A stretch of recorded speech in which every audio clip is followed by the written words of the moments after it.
बीरबल की तरह वजीर बनना चाहता था अकबर का साला, लेकिन इस बार भी मिली हार। बीरबल की तरह वजीर बनना चाहता था अकबर का साला, लेकिन इस बार भी मिली हार। बीरबल बादशाह अकबर के नवरत्न में एक होने के साथ ही अकबर को बहुत प्रिय भी थे, और इसी बात से अकबर के साले को बीरबल से खूब जलन थी। अकबर के साले साहब बीरबल की तरह वजीर बनना चाहते थे। बीरबल की तरह वजीर बनना चाहता था अकबर का साला, लेकिन इस बार भी मिली हार। बादशाह अकबर के साले को बीरबल के खूब जलन रहती थी। इसका कारण यह था कि बीरबल बुद्धिमान और चतुर थे। वह किसी भी समस्या का चुटकी में हल निकाल लेते थे, और इसी कारण अकबर भी हर जरूरी फैसले पर उसकी सलाह लेते थे।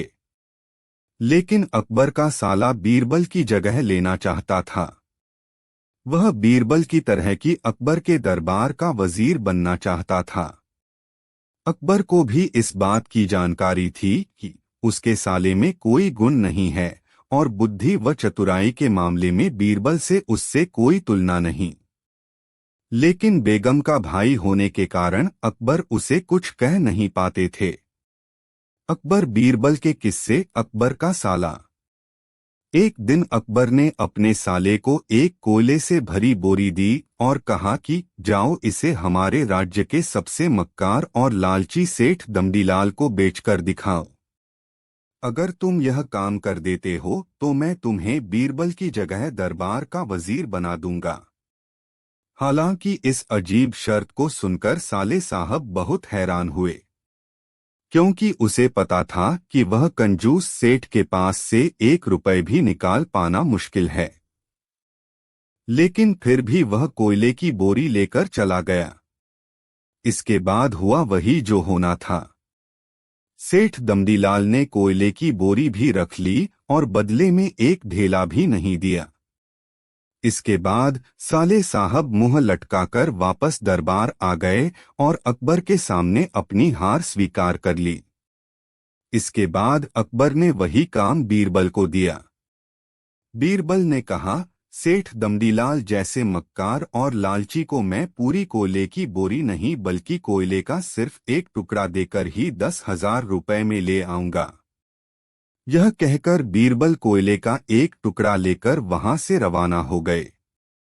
जब बीरबल ने एक कोयले के टुकड़े से कमाए 10,000, सबसे पहले बीरबल ने एक दर्जी के पास से मखमली कुर्ता सिलवाया और गले में हीरे मोतियों की मालाएं पहन ली। महंगी जूती पहनकर बीरबल ने कोयले के टुकड़े को बारीक सुरमे की तरह पिसवाया। पिसे हुए कोयले को एक सुरमे की छोटी चमकदार डिब्बी में भर लिया। बीरबल ने अपना भेष बदल लिया और एक मेहमान घर में रुककर राज्य में यह इश्तिहार दे दिया कि बगदाद से एक बड़े शेख आए हैं जो कि जादुई सुरमा बेचते हैं। इस सुरमे को आंखों में लगाने से मरे हुए पूर्वज दिखाई देते हैं। यदि पूर्वजों ने कहीं धन या आभूषण गाड़ा है तो उसका पता भी बताते हैं। 10,000 में तय हुए कोयले के टुकड़े की कीमत। यह बात पूरे राज्य में आग की तरह फैल गई और इस बात का पता सेठ दमडीलाल को भी चला। सेठ दमडीलाल लालची तो था ही, उसने सोचा कि उसके पूर्वजों ने कहीं न कहीं धन या जेवरात जरूर गाड़ कर रखे होंगे। इसलिए वह तुरंत भेष बदले हुए बीरबल के पास पहुंच गए और सुरमे की डिब्बी खरीदनी चाहिए। इसके बाद बीरबल ने सुरमी की कीमत 10,000 बताई और सेठ दमडीलाल भी 10,000 में मान गया। इस तरह से एक कोयले के टुकड़े की कीमत 10,000 में तय हो गई। लेकिन सेठ दमडीलाल ऐसे ही किसी चीज पर पैसे नहीं देता था, बल्कि वह बहुत होशियार भी था। उसने कहा, पहले मैं अभी ये सुरमा लगाऊंगा। अगर मुझे मेरे पूर्वज नहीं दिखे तो मैं पैसे वापस ले लूंगा। बीरबल ने कहा, जी हुजूर, आप ऐसा कर सकते हैं। चलिए शहर के चौराहे पर चलिए और वहां इस करिश्माई सुरमे को जांच लीजिए। इस तरह से चौराहे में सुरमे के चमत्कार को देखने के लिए भीड़ इकट्ठा हो गई। बीरबल ने ऐलान किया कि ये सेठ अभी तुरंत ये करिश्माई सुरमा अपने आंखों में लगाएंगे, और अगर ये उन्हीं की औलाद होंगे जिन्हें ये अपना माँ बाप समझते हैं, तो इन्हें इनके पूर्वज दिखाई देंगे और गड़े हुए धन के बारे में बताएंगे।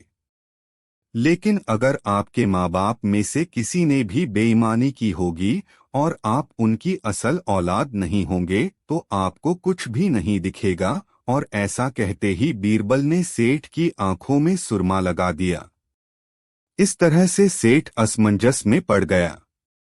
उसने सुरमा लगाया और अपनी आंखें खोली। दिखना तो वैसे भी कुछ नहीं था, लेकिन सेठ बेचारा करता भी तो क्या करता। उनसे अपनी इज्जत बचाने के लिए बीरबल को 10,000 रुपए दे दिए और आगबबूला होकर वहां से चला गया। अकबर के साले ने मान ली हार। एक कोयले के टुकड़े से कमाए 10,000 रुपए लेकर बीरबल तुरंत अकबर के पास पहुंचा और रुपए थमाते हुए सारी कहानी सुनाई। पास में बैठे अकबर के साले का मुंह लटक गया और वह बिना कुछ कहे घर लौट गया। इस किस्से के बाद बीरबल के साले ने पूरी तरह के अपनी हाल मान ली और कभी बीरबल का स्थान नहीं मांगा। बीरबल की वजह से पकड़ा गया असली चोर। इस बार अकबर नहीं, बीरबल की चतुराई से व्यापारी हुआ खुश। यहाँ मुहैया सूचना सिर्फ मान्यताओं और जानकारियों पर आधारित है।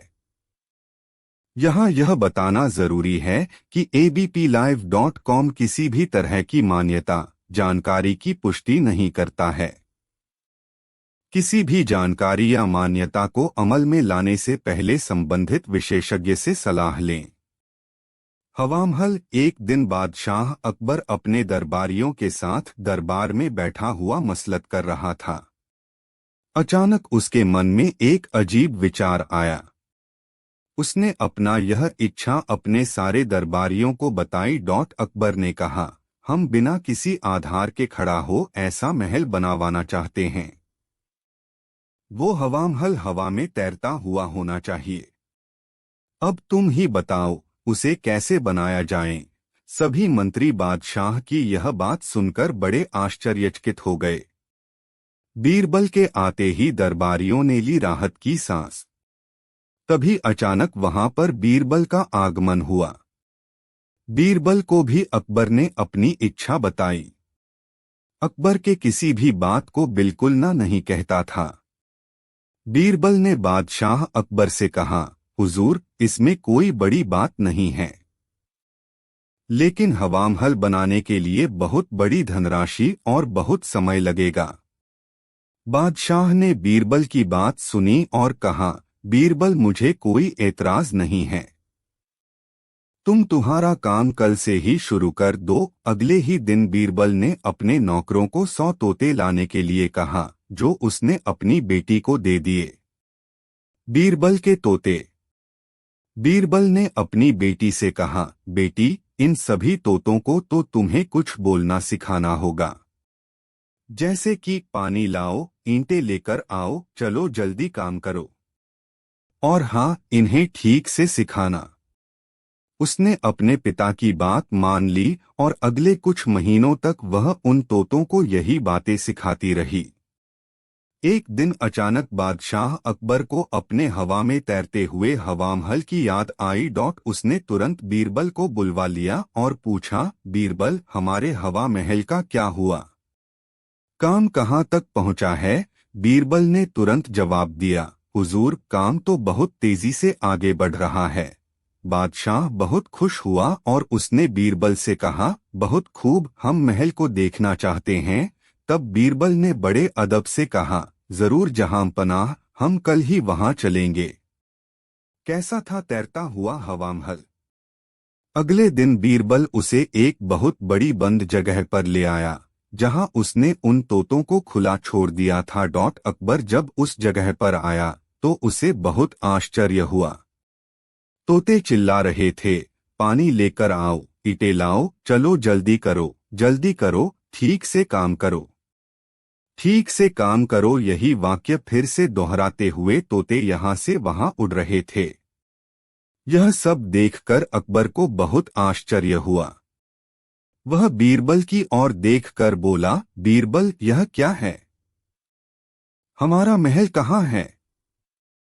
बीरबल ने सिर झुकाते हुए कहा, जहां पनाह, यह हवामहल तो हवा में ही बन रहा है और हवा से ही बन रहा है, इसलिए आप उसे देख नहीं सकते। बादशाह अकबर को बड़ी हंसी आई। उसने बीरबल को शाबाशी देते हुए कहा, बहुत खूब बीरबल, हम तुम्हारी चतुराई पर बहुत खुश है।